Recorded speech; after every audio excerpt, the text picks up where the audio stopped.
Yeah, I mean, of course, as mentioned, you have Northern Gaming Red, which has sort of been, they've been at the cusp of breaking into the top end, sort of on the barrier. They're sort of the gatekeepers right now. If you get past NG Red, you have a chance at starting to bring it to the top end teams. If you can't get past NG Red, you have no hope. NG Red, of course, looking to raise their standing here by breaking into the main tournament and going from there. Also of note here, of course, we have teams like Assertion Failed and Blam's team, which used to be known as Team Zen. They changed their name, but they're a team that's been in and around it for a while. So I would say definitely watch out for NG Red, watch out for Blam's team, watch out for Assertion Failed on the NA side of things. But it looks like we are already getting into game here. We have a really, really deep schedule for you guys here tonight. This is just the beginning. Every round will be best out of 3, and was effectively now starting the round of 256. So right now, going in on the blue team, that blue team will be Huniepop Pros. It's going to be Pedshot on the Mercy, Blood Edge on Symmetra, Icon on Widowmaker, Raziko on the Reinhardt, Empiric on McCree, and Fozen on the Roadhog. And what are you seeing over on the Beautiful Baby Boys side? Beautiful Baby Boys have Nestan running the Zarya, Juicebox on the Junkrat, Izabat 87 on Mercy, Mr. Bombastica on Genji, Smooth Slash on Reaper, and DK Dr. Cookery on the Roadhog. And immediately they're going aggressive. And especially I see a Genji trying to sneak around on the flank for an opening. Yeah, they are looking for an opening, but Icron not wasting any time, able to snipe things down with the help of foes and take out Dr. Kukuri. And that's one downside about running an offensive Roadhog, is that you're going to charge defensive ults very quickly. Blood Edge already has his Symmetra ult. And I gotta say, Beautiful Baby Boys right now, streaming in 1-by-1, they're sort of giving the defense everything they want right now. The defense 6v2 right now, and they're just going to clean that up. One thing about Overwatch, when you go on an offense, you have to go in together. Exactly, and especially with the Roadhog on the defensive team, if you start scattering up and you start hitting those hooks, he's going to tear your team apart. And there's also Icon on the Widowmaker looking for pick after pick after pick. And like you said, we've got a Roadhog on both sides, so I'm expecting to see a lot of ultimates coming out here. What I'm really curious about is to see if Nestan can get his ultimate charged nice and fast, and if Mr. Bombastica can put a slowdown on Icon's Widowmaker, for example. Also, the Teleporter is going to be up in a moment. Blood Edge does have that nice and ready, so I can see him sneaking off to the high ground to try and get that down. As teams start jockeying for position, just looking for a way to creep around the statue, set themselves up to push on this first point here on Team Pro. And there it is, Icron getting in there with the pick, takes out Juicebox immediately, laying in the damage. Roadhog going the down right after. We do have a Genji in the back, going to get Zarya shielded, but very low already, did eat the Widow shot, will go down. The Mercy Res coming up from the offense. The offensive Beautiful Baby Boys not giving up just yet versus the Huniepop Pros, but Empiric coming in with a big double kill, and right now everything is going the way of Huniepop Pros. Yeah, absolutely. This defense is looking really, really solid. It's just Smooth Slash from the point, and Icron finishes them off there with the Widowmaker. Fozen doing a really good job doing that fight, just creating a lot of space using that Roadhog ultimate just to create a big opening, and then Empiric got into the fight, just landed the flashbangs where they needed to be. But Mr. Bombastica looks ready to go right now with the Dragon Blade just almost there. And Smooth Slash actually swapping onto Farah right now, and he was about 85% on that Reaper ultimate. So I was expecting something to come out of that, but it looks like they're deciding to change it up, maybe get a little bit more damage going over the top here. Farah, very typical pick here for the first point of King's Row. They have to be a little bit careful now because Icon's almost ready with the vision, and Pedshot also still has that resurrect, but it looks like they're ready to fight. Yeah, Smooth Slash is trying to get in over the top, but he is immediately taken out by Icon for the first pick of this fight. We do have the Dragon Blade coming in. Mr. Bombasta looking to slice and dice, only gets the Reinhardt before going down. This is the best push we've seen yet from Beautiful Baby Boys. They are on top of the point. We'll see if there's resurrection is enough to turn it here for the defenses. Empiric now going in, gets one kill, and Icon again with the double kill, going to clean things up. Icon has absolutely been a huge part of this Huniepop defense here thus far. Yeah, he's been doing absolutely amazingly. I'm curious to see if Mr. Bombastica starts changing his priority. He's been going a lot for the Mercy. I wouldn't be surprised to see him start switching to put pressure onto that Widowmaker. No, he's actually swapped off the Genji right now and he's gone for a Widowmaker of his own. So he's looking to engage in a sniper duel, but right now I think Mr. Bombastica, not Mr. Bombastica, Icon has his eye in, and I think he's looking really strong. So he's got to be so careful not to get picked up, and there it is. Icon finds the pick, does win the Widowmaker battle, but it looks like they're pushing the front. Nestan starting to engage there. The ground taunt is going to come in, but getting countered immediately by the Earthshatter. Raziko drops the Earthshatter, goes in, sets up Empiric for the double kill. And the Graviton oftentimes can be a big defining team ultimate, but if Reinhardt immediately comes back with an Earthshatter, it can be grim, as Empiric going to take out the Junkrat that was a little bit left remaining. And he should have just gotten out of there a little bit earlier. That's one thing. You don't want to chain deaths. After you've lost a big fight, it's better just to get out. Yeah, exactly. You want to retreat as fast as possible. And this Reinhardt's also going to have a field day as Icon again takes out Mr. Bombastic on the Widowmaker, winning that duel. But this Reinhardt should have a field day because there is no barrier, there's no defensive barrier on the attacking team. So every Asgard is just going to go all the way through his Icon, finds another pick, takes out the Mercy. That's going to be huge for the coming fight. No, they've already won the coming fight. They just scattered up. Icon picked their team apart, and the rest of them moved in, cleaned up nice and efficiently. Yeah, and again, the biggest issue here for Beautiful Baby Boys is that they are not going in together. They are being very, very sort of devil may care. They're going in one by one, and they're letting Icon feast on their mistakes. Here we go, though. We do see Juicebox jumping in here as Junkrat, perhaps maybe going through the alley. The team now fully behind Reinhardt. This is probably one of the more coordinated assaults we've seen here thus far. He's going to charge in, but he charges in way too early, and Empiric punishes him immediately. Yeah, and foes in there also waiting with the whole hog, just firing that off, making lots and lots of space. And once Reinhardt charges as well, he can get the rest of the team pinned back as you start going through these narrow London streets. It'll be a big problem. I hear a Riptide going off. Let's try and find it. It's coming out very, very obviously. Rasko might be able to get that with Fire Strike. No, it doesn't actually. But doesn't actually find anyone, however. Mr. Bombastic gone back on the game. But I see Smooth Slash charging right into the point. They're going for it now. Yeah, Reinhardt being very, very aggressive on that charge. Hasn't gotten punched for it yet. Roadhog trying to get into the back of it. He's still getting lit from it. Fozno will take him out as Icon getting the triple kill over the top. They have not had an answer for Icon this entire time. We did see Mr. Bombastica on a Widowmaker for a while. Wasn't able to get the counter Widow picks, and as a result, this is going to be a very clean defense for the side of Huniepop Pros. And now we are judging this based on stopwatch scoring. That means that we judge teams on a map performance basis, which means that all Huniepop Pros has to do moving into the next map is simply capture point A. That means they'd have a better performance on this map than the Beautiful Beach Boys did, which would give them King's Row, and they'll be up 1-0 in the series.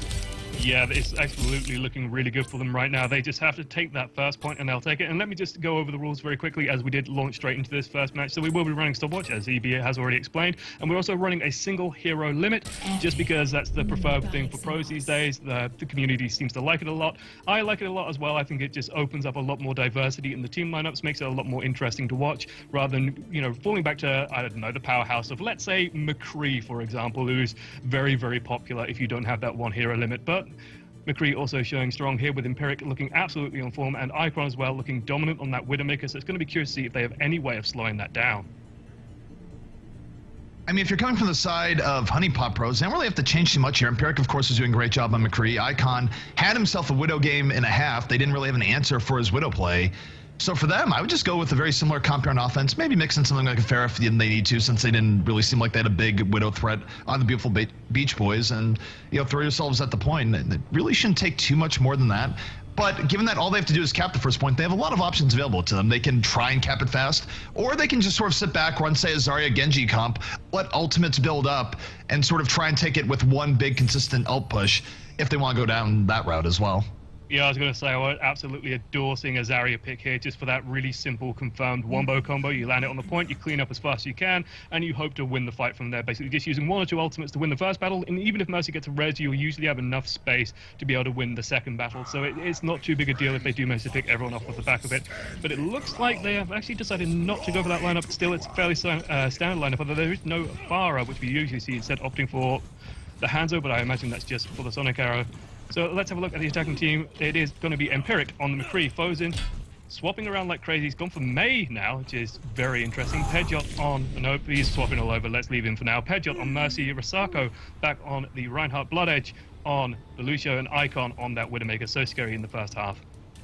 All right, and take a look here at the Beautiful Beach Boys, a team that's going to need the full hold here on point A. If they want to make this a draw, it's going to be Juicebox on the Reinhardt, Smooth Slash on McCree, Isaba 87 on the Mercy, Nestan on Zarya, Drakari on the Roadhog, and Mr. Bombastica on the Widowmaker. So he's going to challenge Icon here again. We'll see if he has a little bit more luck here this time on the defending side.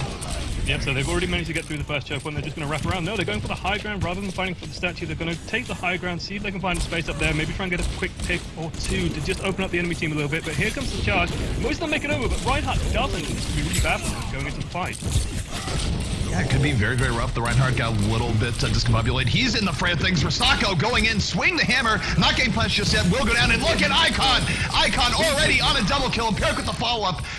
Some very key offensive picks coming out here for the side of Huniepop. And this is going about as well as they could like right now. The Widow's still not under assault. They're on top of the point. There's going to be res here that will bring Nestan back into the fray, but the defense definitely a little bit hard up here. Smooth Slash going to go down the back. Icon just killing everyone as they try and reinforce another double kill here for Icon. And thus far, Beautiful Beach Boys is not an answer for this Widow play, and they are slowly getting picked apart. Yeah, I'm just looking at this team lineup. They have no one who can move that fast vertical movement, just needed to get some pressure on Widowmaker. They have to shoot her out of there rather than sending someone up there to deal with it. But this is looking really good now as 3 people stand on the point, and they're about to take it. I don't think anyone can get there in time to stop them. So that's a very convincing first round for Huniepop Rose there. That's absolutely dominant. GG, well played, basically. That is, in fact, GG, so we're going to be moving right on along to the next map. Yep, so this will be a best of 3, even in the first round. All matches today will be best of 3, so we will be playing through as many of them as possible and as swiftly as possible, because we do have a huge number of teams going ahead for this tournament. I mean, just getting started very quickly, we had to sort of skip over why we're here, and to me, one of the most important things to talk about of why we're here is the Video Game Voters Network and the work that they're doing. They put forward a lot of, a big part of this tournament, and it's honestly a really good cause, so I do want to spend a moment just to talk about it very quickly while we wait for the next map to get set up. Basically, they want to raise awareness for the important issue of visas in esports. The idea that you can travel around and compete, and it's going to be a big issue in Overwatch as well because it's a team-based game, so you want to have all 6 people traveling around nice and easily. Now, when getting into the US, you have to apply for a visa, and the visa that we want to get ready for esports athletes is, well, the P1 visa. Lets them come, lets them compete freely and easily. Problems getting those have caused massive issues in tournaments in the past, and it really does upset a tournament. I mean, I've seen plenty where, 1 or 2 players can't attend, and suddenly everything's cast in doubt for that team, and suddenly that team isn't playing very well because, hey, they have to bring in Ringer. It's all uncertain and horrible. So I want to give them a massive shout out just as we prepare for the next match. Yeah, definitely. And the main thing for that is just elevating esports to the same level as more traditionally recognized sports when it comes to getting visas, because esports is a global phenomenon. It does require that people travel from country to country. And if you can't get a visa to get into the country where a tournament's being held, that is obviously terrible for your livelihood as a player. But while we're talking about sponsors, also big shouts, of course, to Razer. You know them. They've sponsored many, many things over time. They make great products for you to game with. Everything from mice, mouse pads, headsets, keyboards, all that sort of good stuff. Definitely check out Razer. Tell them we sent you. And also masteroverwatch.com. Stats to track your progress as you play Overwatch and also compare yourself to the pros. masteroverwatch.com. Yeah, I really like Master Overwatch. It's a website I use a lot just because it's so nice to have all that information at your fingertips and just to compare yourself against, like you said, compare against the pros. So, for example, my Reinhardt, I kill a lot more people than, say, Rogue Reinforced, one of the best Reinhardts in the world, in my opinion, but I also die about twice as much as he does. So it's always good to have those kind of stats and always good to have that kind of comparison of where you sit compared to some of these top-tier players. It looks like we're trying to get set up to the next map. We'll try and get that to you as soon as possible. But in the meantime, I mean, we're seeing a lot of these amateur teams come out, and this is, to me, the most exciting moment of, competitive Overwatch, because we do have all these opportunities right now. There's so many open leagues going on. There's so many different tournaments to feed into if you are interested in playing. So I do heartily recommend, if you have 5 other friends who are interested in competing, well, go find them, go sign up to some of these tournaments. You've unfortunately missed the boat on this one, but the boat is out there. Go get on board and sail to us to, I don't know, wherever esports is going with Overwatch, because it's looking really, really cool right now. Yeah, absolutely. I mean, the growth of Overwatch esports has been phenomenal. I mean, as noted here, this is a qualifier for the rest of the tournament here over the course of a month, and we got over 140 signups. The response has been nothing short of phenomenal, and thank you, of course, to all people who are tuning in here tonight. And yeah, we have a long night ahead of us. Lots of Overwatch ahead. We still need to finish up the series here in the round of 256. Moving on to the round of 128. The winner of this matchup will be going against Northern Gaming Red, a team that, looking at the bracket, definitely is one of the favorites to do well here tonight. Yeah, I mean, I'm looking in particular at Northern Gaming Red, Northern Gaming Blue, their European counterpart, and Graviton Surge. That's just sort of my European bias coming through. But Graviton Surge is, for example, a team that I absolutely love to watch. They have a few players who can go off explosively in such a big way. So there are a lot of sort of well-known teams already established that are well worth following, well worth keeping an eye on. We already saw back on Tuesday that it was Rogue going through, as well as... why can't I remember this? Hubris. Of course it was Hubris. We followed Hubris all the way through it. And those teams both look really good and really strong as well. Going into the group stage with some of the biggest names in competitive Overwatch. But we are starting to get set up on the next match, which will be Lijiang Tower, King of the Hill. CP, Any thoughts on Lijiang Tower? Lijiang Tower, it is a fun King of the Hill map. It's one of the two maps that has played the most in King of the Hill. For when you do go to King of the Hill in competition, is usually Lijiang or Nepal. Ilio sort of the black sheep of the bunch right now. But Lijiang sort of known for having more wide open gameplay, particularly on what used to be known as stages 1 and 2. The Garden stage in particular, probably the most unique stage of King of the Hill maps in that it's bigger than all the other King of the Hill maps. For the most part, allows for a lot of play for things like Widow, but also allows you to be very aggressive to the opponents. So, you know, Lijiang at times a little bit more wide open, a little bit more possibility. It's a fun map with its different stages. But we are getting into it right now, not wasting any time. Looking at the lineup coming out from Huniepop Pros, is going to be Blood Edge on the Lucio, Pejot on the Mercy, Rasako on the Reinhardt, Empiric on Bastion, Fozen on McCree, and Icon again on the Widowmaker. And just very quickly, beautiful baby boys running the McCree with Smooth Slash, Mr. Bombastica back on Genji, Icebar 87 on the Clara, Nestan on Tracer, G-Fox back on the Roadhog, and Dr. Kukuri on the Lucia. But we already have a kill coming out here from Nestan, finding damage where he needs it, and Fozen going down to that Tracer, as they already stole on the point. This is looking pretty strong here for the beautiful baby boys. No, getting that first pick is pretty important. You take out McCree. McCree takes a while to get back to the fight. And Icon on the Widowmaker, which is a little bit interesting. We've seen her being run on the stage from time to time, but oftentimes it's not the most traditionally strong Widowmaker map. She doesn't have quite the sightlines that she does on, say, the Garden stage later on. And just like that, beautiful baby boys, they will be taking first control of the point here. And thus far, they're giving it right back to Huniepop Pros. Yeah, it did look good for a moment. They did manage to sort of get that bastion in place and set up on the outside high ground, but Genji just dived right in there with a surgical strike, took him out immediately, and now they've got to be so careful about coming back, because there are a lot of long sight lines running back in, and that Widowmaker from Icon could be incredibly dangerous. We saw Icon do so well last time. I'm sorry, I'm completely backwards at the moment. Ah, pity me. But Icon actually going for the air shot right now, looking for the Roto, takes him out. That's absolutely superb. Now it's just Icon on the point where the rest of the team wraps around. It's just Dr. Kukuri defending. He's going to struggle here as he gets completely overwhelmed. Tracer goes for the bomb, but doesn't actually manage to find the damage. And this is looking really good for the Huniepop Pros at the moment.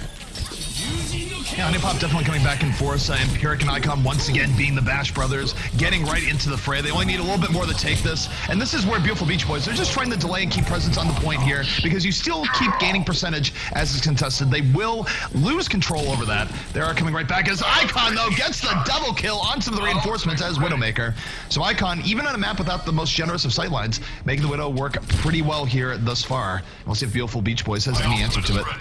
Yeah, and Pejot's already ready with the Resurrect as well. I absolutely love Mercy on King of the Hill. I think she's vastly underestimated. It's just Lucio is completely overshadows her, but having that Resurrect available is huge. As Icon finds another pick on Nestan, he's just tearing up the teams as they try and move in one by one. It looks like, yeah, they might be able to find another pick. Oh, it looks like Mr. Bombastic is actually going to apply pressure. Can he deal with this massive threat as the fight does begin?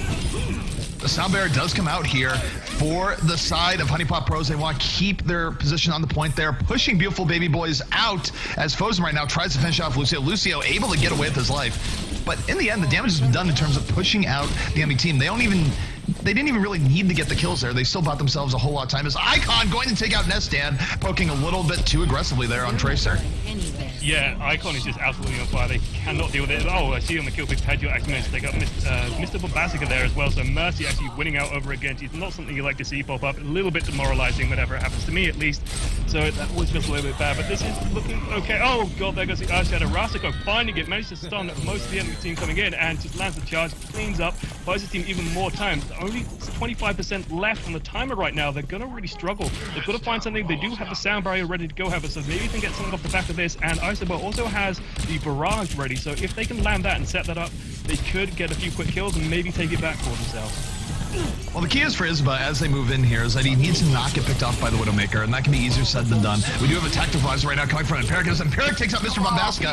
Mr. Bombastica went in a little bit early before the Sound Bearer went down, and now Beautiful Baby Boys has to win this 5v6. Easier said than done. Barrage coming in over the top from Isba, not really getting a whole lot done, and now as a result, this is a pretty good reaction coming out from the side of Huniepop Pros. Are able to turn back in to the side of the Beautiful Baby Boys. 2 kills to their benefit here as they are starting to clean this up. But hang on, the Dragon Blade coming out from Mr. Bombastica won't do anything, and no! The flashbang going to stop him in his tracks.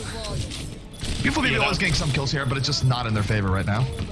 Yeah, they're trying to get back on the point, just filtering in though, but Icon is still free, still up there on the high ground, still trying to kill after kill after kill, with Foes in there as support as well, just landing the flashbang, securing those easy snipes for him, though Nestan does find the point, trying to buy time, trying to extend things into overtime, but Hidden Poison's Deadeye doesn't actually manage to find missile compatible with it, however, Icon with the air shot does just pick him out the sky as, oh god, Brasako's also managed to find an air shot, and it looks very convincing at the moment for the Huniepop Pros. Yeah, Icon making a double kill there towards the end, looking for more, and this is where now, when it comes to BBB, they just have to keep running on the point, otherwise overtime will end and it will be over, and just like that, that is it here for round number 1. Huniepop Pros going to take round 1, and now they're 1 round away from moving on into the round of 128, where they will be going against Northern Gaming Red, a team that will certainly be giving them run for the money, but let's not count out BBB just yet. They do have an opportunity to turn this back in their favor, but they're going to need to win both remaining rounds here on Lijiang. Yeah, I mean, this map here is so difficult to push into, especially if you lose it at first. So it's going to be so pivotal to see who gets first control of the control point, because once you start getting control of the outer balconies, Lucio can start finding all the boops he wants, start knocking off most of your team, and it basically cuts off that entire angle of attack. You have to be so careful about it. They also need to make sure that Icon is suppressed, because Icon's just been sniping on fire so far today, and if they can't deal with him, and they have, you know, a Tracer and a Genji to both try and put pressure on him, so can they find that pressure? Can they make sure that Icon can't get any more of those quick picks, is the big question in my mind, at least. We're watching Icon right now early in this game. He was going through the quick picks. Did get a little bit of damage, charged himself a bit, and now Nestan trying to get in on him. Will Nestan be able to get in? He is going to force Icon off his perch for now. This is always dangerous for Tracer, though, going in on a Widowmaker like this. But meanwhile, on the point, Empiric able to get the double kill as McCree. We're watching the Widow, but on the point, it is absolutely going in favor of Huniepop Pros. And even though Nestan was able to take out Icon in the back, it just doesn't matter right now. Yeah, I mean, Icon is just taking up so many resources. We saw Genji also trying to hunt them down. Oh, yeah, there goes poor lonely Reinhardt as well. So they're starting to filter in. They need to be careful about this. They start going in 1 by 1. They're just going to keep getting picked off because this team looks prepared. Huniepop Pros look ready to just basically punish you for any mistake you make. Empiric again finding more and more kills with this McCree. Just finding those isolated targets, winning those duels again and again and again. And it's looking really good for Huniepop Pros at the moment. Empiric has been the rock here for Huniepop Pros here in this round. He's been absolutely consistent on McCree, getting the picks he needs to get. Right now, looking to get here on the Nestan. Nestan having to run for his life. Still 33% in the favor of Huniepop Pros. As we move forward, as Empiric going to take out Nestan. And this is just what you want to see on McCree. Good, solid gameplay. His Reinhardt going to get knocked off the edge by Blood Edge. And this is just going all in favor of Huniepop. Yeah, they are just punishing any mistake, any positional error. Reinhardt got a little bit isolated, got a little bit far on his own. There was Isobert 87 there in position with the Soldier 76 trying to help him out, but Lucio just wall rode and pushed him right off that thing, and that doesn't matter. Oh god, Icon. That was a beautiful shot. Good lord. They have to be so careful. Here comes Isabella with El Presidente, not going to do anything. Bastion going down as quickly as he comes in. 3 quick kills, make it 4 for Huniepop, and now they are 30% away from moving on and dispatching the beautiful baby boys in relatively unceremonious fashion. Yeah, the beautiful baby boys do have a slight, well, they do have a slight chance, and maybe Mr. Basket can get that Dragon Blade ready, but Huniepop Pro is ready with pretty much everything, and they're just going to look to shut down this place before it even begins, I think. Oh, here's Fosen coming at the Dragon Blade, gets 1 on the Kukari, looking for more, getting to the back line, makes it a double kill. Just slicing and dicing his way to the triple in the end. No answer coming out from the side of beautiful baby boys, and with only 3% left, they are not going to be able to trigger overtime. And that is it. Huniepop going to move on to face Northern Gaming Red in our round of 128. Yeah, a really good showing, though. I mean, they looked really strong. Empiric and Icon especially looking good. But, I mean, they looked so dominant that we didn't even get a chance to really see what the other members of the team could manage. But here we see Fosen coming in with the final Dragon Blade, just making sure the enemy engagement never had time to set up. And, oh, it feels so good when you're swinging that Dragon Blade across about 3 or 4 members of the enemy team. It does have a big 180-degree arc in front of it, so it's so easy to find those cramped little spaces, cut everyone to ribbons, and then move on through. That was absolutely well played by Huniepop Pros, and I look forward to seeing them go up against Northern Gaming Red. That's going to be no easy pushover. They're going to have to play out of their minds to be able to go up against one of the more established teams in esports, and I'm looking forward to it. I can't wait.